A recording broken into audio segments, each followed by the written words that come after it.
One thing to say about change. Change can feel really, really, really scary. Especially if in the past, anytime you've tried to change, people have given you a lot of change back messages.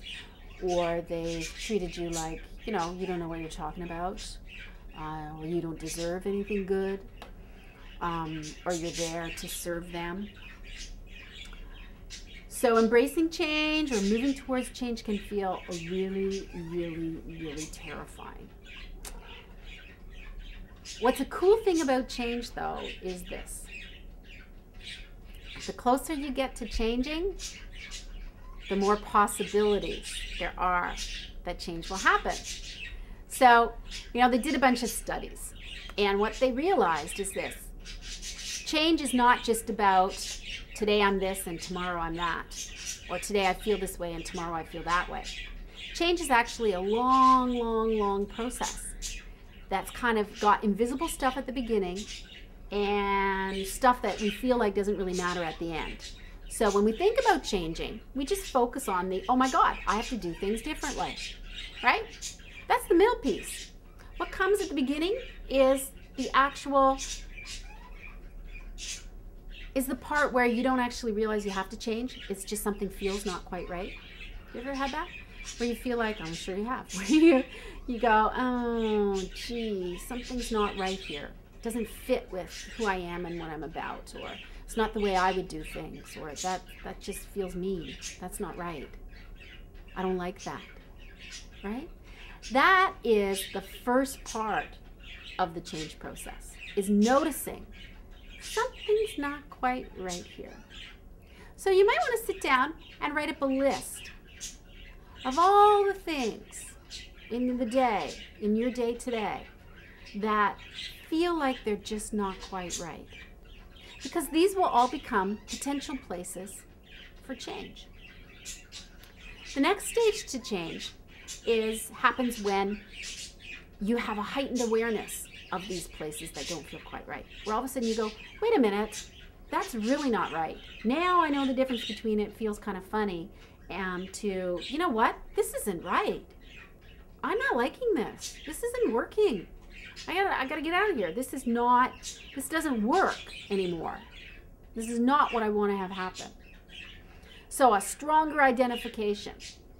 That's when you can say to yourself, aha, I know that this is a place where change has to happen.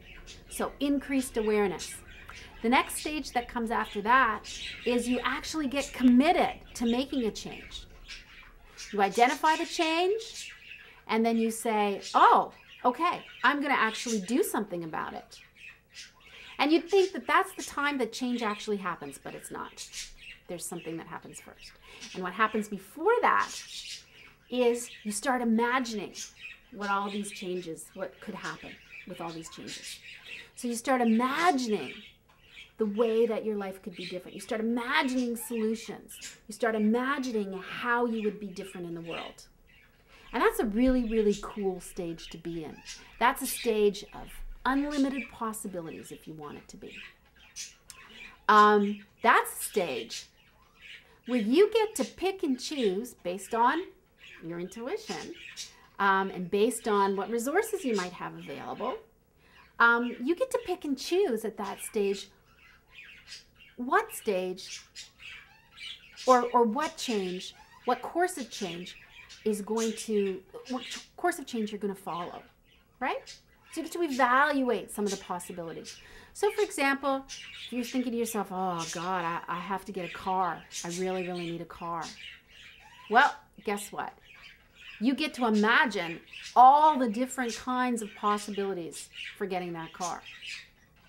And this is a great thing to do with a friend or do with somebody else who's in group with you. You can sit and you can brainstorm all the different kinds of cars, all the different ways of getting a car that you can come up with. Anything goes, right? Anything goes, because it's just brainstorming. After you've brainstormed, you get to go back and evaluate which one of those possibilities, those amazing possibilities, might actually work for you. And that's when, once you've made a commitment to one of those possibilities, when you've said, you know what, out of all the 40 things we thought about, I think this one's going to work for me. That's when you actually get to start making a plan, right? You still have to make the plan before you can actually change anything. See, there's a lot of stuff that has to happen before you actually make a change, right? That most of the time is invisible. So you make a plan. And making a plan involves looking around to see who can help you, looking around to see what are your resources, looking around to seeing what is it you can actually do and what is it you can't actually do. It's also about figuring out what are the limits and what are the boundaries and where you can be more imaginative.